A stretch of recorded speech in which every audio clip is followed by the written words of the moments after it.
Your attention, please, ladies and gentlemen. You're watching, yes, the Yankees Entertainment and Sports Network.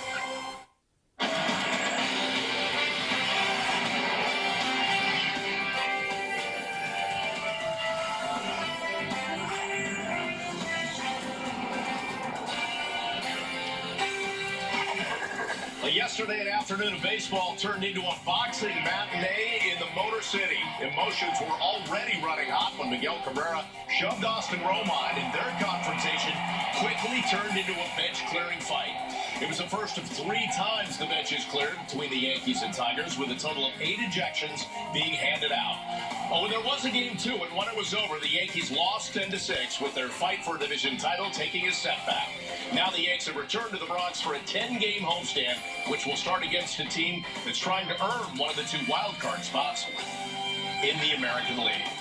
Hope you're having a great night as we welcome you to the Yankees pregame presented by Chevy. Bob Lorenz with you tonight for the first of 3 between the Yankees and Mariners in a game you can see on Pix 11, postgame coverage immediately after here on Yes. Now, the baseball world is still buzzing about the fights and several bench-clearing incidents that took place between the Yankees and the Tigers yesterday in Detroit. Less than 2 hours ago now, Major League Baseball issued its discipline. 5 people involved received suspensions, with Miguel Cabrera getting the largest one at 7. Gary Sanchez and Tigers reliever Alex Wilson received 4 games each. Austin Romine got 2 games, and Tigers manager Brad Ausmus received 1. Everyone in this group was fined as well, along with 7 others. All the suspensions are effective immediately unless players appeal, in which case discipline will be held off until the appeal is complete. So for the very latest now on this, let's get out to Meredith Marakovitz standing by with the Clubhouse Report. And Meredith, what is the reaction out there, especially for the stiffest penalty in Gary Sanchez getting those 4 games?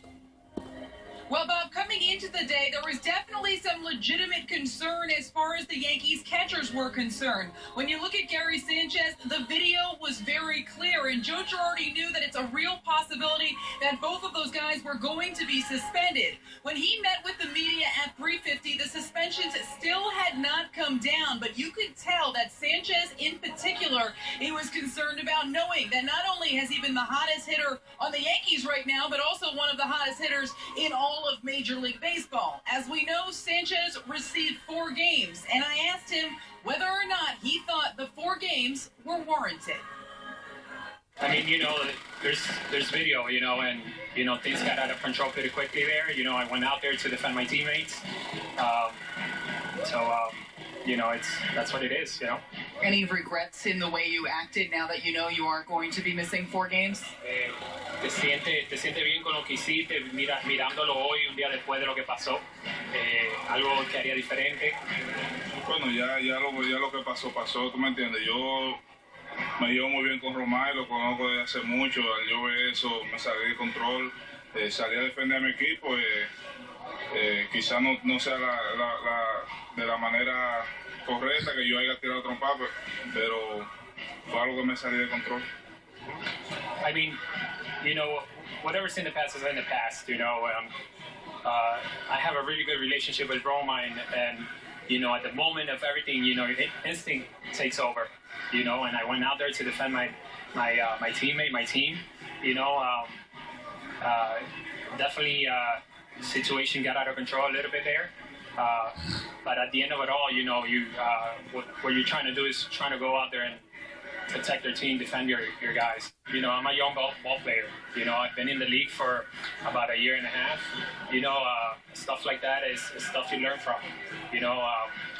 If something like that is to happen in the future, maybe I'll have react differently.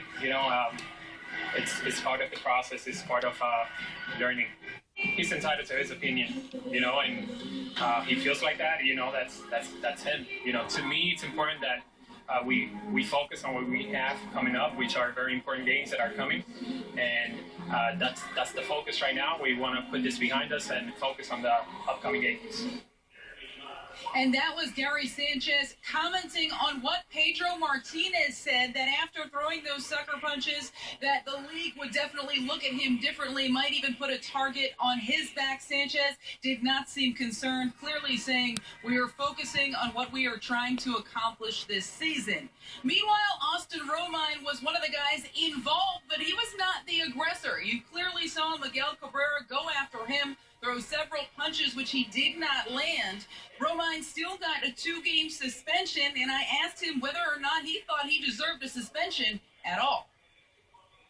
I still think I was defending myself. Obviously, we're going to appeal it. We're going to have some stuff that we're going to have to, fight coming here shortly. So, I mean, it really doesn't matter what I think at this point. We got to go in there and defend myself and, make it clear that, I was just trying not to get punched. So. Is it at all irritating that the guy that seemingly started all of it in Fulmer by throwing at Sanchez didn't get anything? I mean, there's a lot of speculation in all of this. I'm not going to take, I'm not going to say too much about that. I think some stuff had to be done, but moving forward, we're going to have to, go with the appeal process and let it play out. Austin, you had a day to sleep on it and everything else that happened. What do you think about the events a day later? I still stand by what I said after. I think there's a lot of, emotions going on. I think that, there was some instigation and, there's some stuff that, he was trying to do. I mean, it's hard to say, again, I just got to say, we're going to stick with the appeal process and we'll see how it plays. You guys know how it is. Did you hear Cabrera's comments yesterday after the fight? I mean, I tried not to read all that stuff. I mean, I had a lot of stuff coming at me after the game. So, I mean, I haven't dove too much into it right now. I'm not really too worried about what he has to say at this point.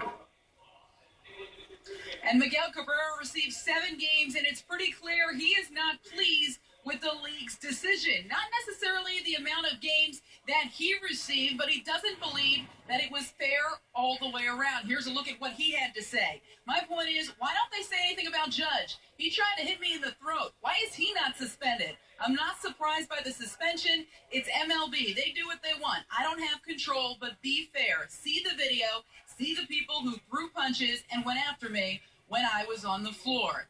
Let's take another look at that video from the brawl yesterday, and you see the 99 in there. It's Aaron Judge, but it's very difficult to see exactly what happens with all the bodies involved.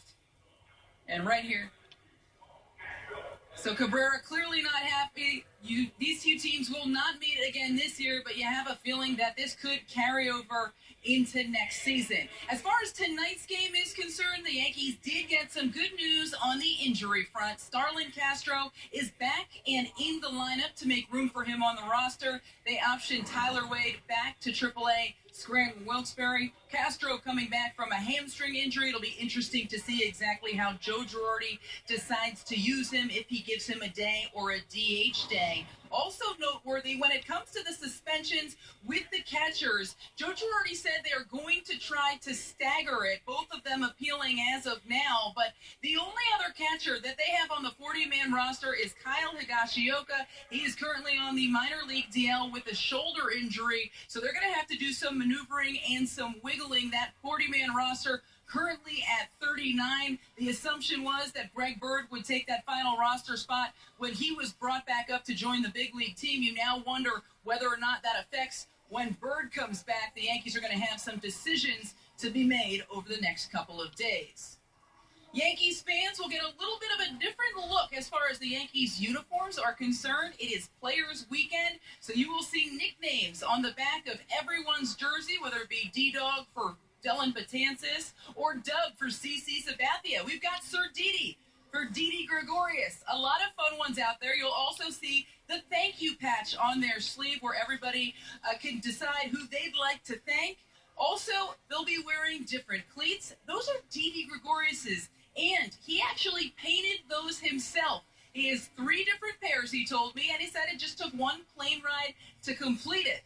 Then I asked him whether or not it was all freehand, and he said, of course it was. I wouldn't use a stencil for that.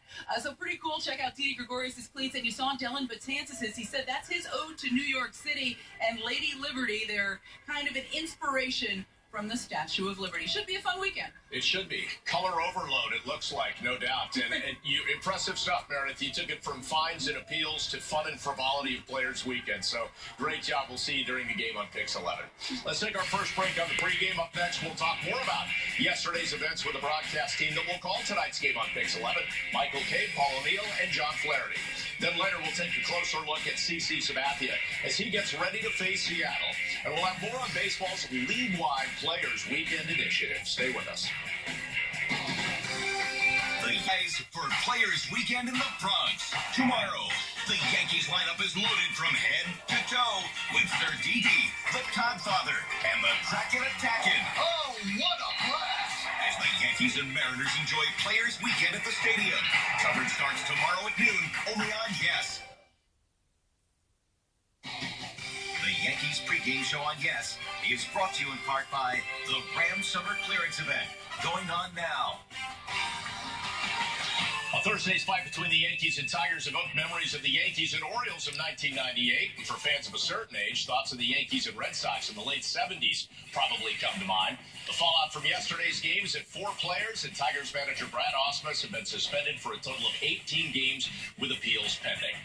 To get some more thoughts on what happened yesterday, we're joined by the team that will call the game tonight on Pix 11, Michael Kay, Paul O'Neill, and John Flaherty. And guys, want to get your take not only on the old school nature of the brawl, or brawls, plural, but also the fallout today and how it might affect the Yankees.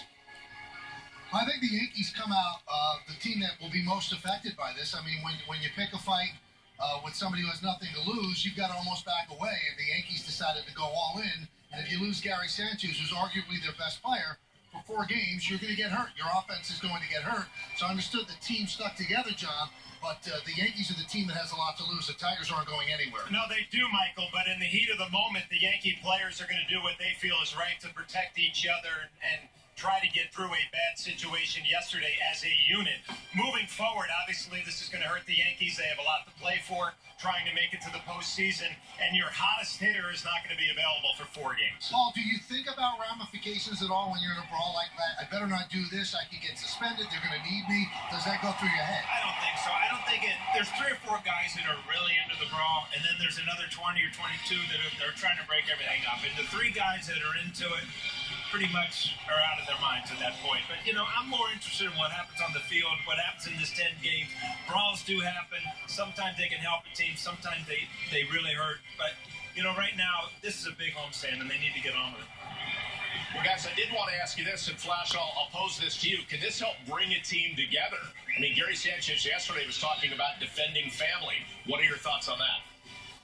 I totally agree. I mean, this is one of those situations that it can help a team maybe when you're struggling. The Yankees weren't struggling. It's not like they needed this. But I think one of the positives that can come out of it is everybody gets a little bit closer. You have everybody's back. And I think Paul could probably talk about this. There are some pitchers on the staff protecting the hitters, and that's what you love to see, is that the pitchers protecting the offensive guys, because sometimes on clubs you don't get that feeling that happens all the time. There has to be a respect that your pitchers will take care of your players, but you know, at this time of the year, I don't know if you come together anymore. Right. Every single game means so much.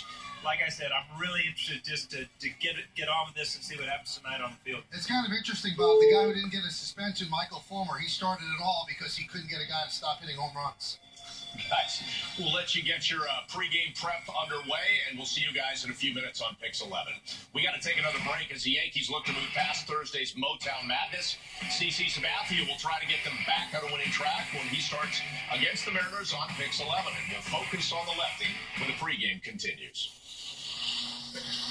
Nissan is the premier partner of the Heisman Trophy, and we surprise fans with Games both begin with the letter C. Karsten Charles Sabathia has Dub as his Players Weekend nickname.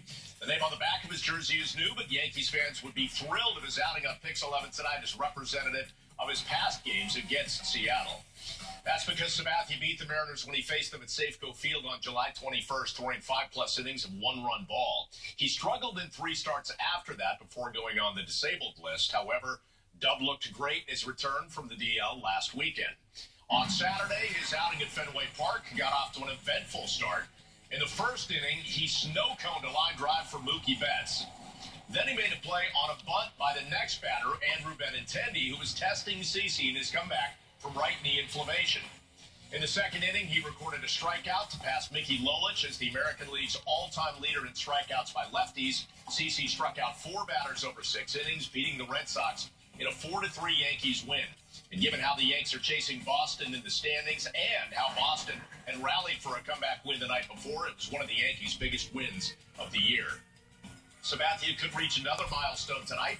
He's just 3 strikeouts away from tying Mike Messina for 19th place on the all-time Major League list. The Yankees are 14-6 in games started by CeCe this year, and Sabathia has done especially well in helping the Yanks bounce back throughout the season. He has made 8 starts immediately after a Yankees loss, and in those games, the lefty has gone 7-0 with a 1.46 ERA. His win over Seattle in July happened to be the last time that Starlin Castro played before a troublesome right hamstring knocked him out of action.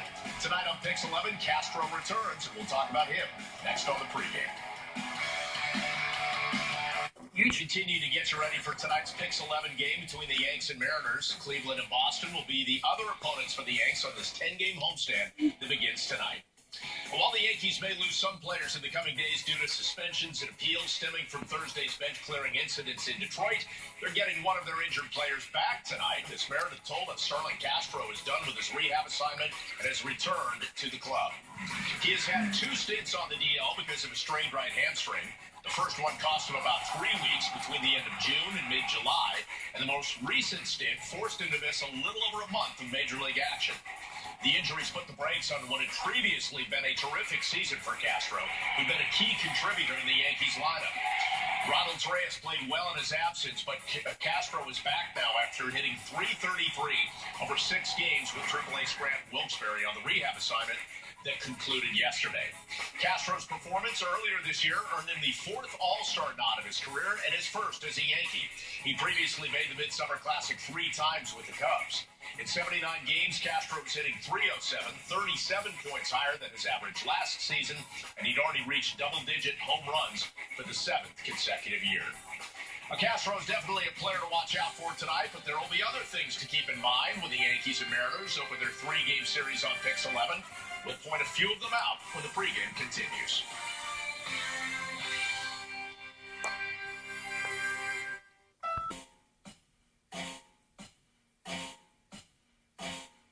Throughout their distinguished history, the Yankees have never had names on the backs of their uniforms. Their absence showing that the franchise has always been about teams and not individuals. Some of the legends who worn those nameless jerseys have had iconic nicknames, like the Great Bambino. 714 times he made this familiar trot around the bases. The Commerce Comet. The only spots that Mickey Mantle hasn't hit from the stadium is outer space. The Scooter. Grover Zudo makes a spectacular tag on the play. And Yogi. Yogi singles with the bases loaded, scoring McDougal and Kubek.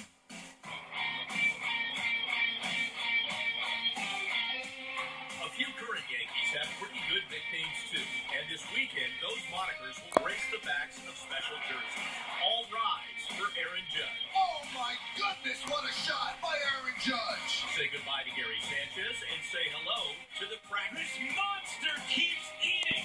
Among others, they'll be joined by the Todd Father, Sir Didi, and Nichols. It's Players Weekend, and it starts today.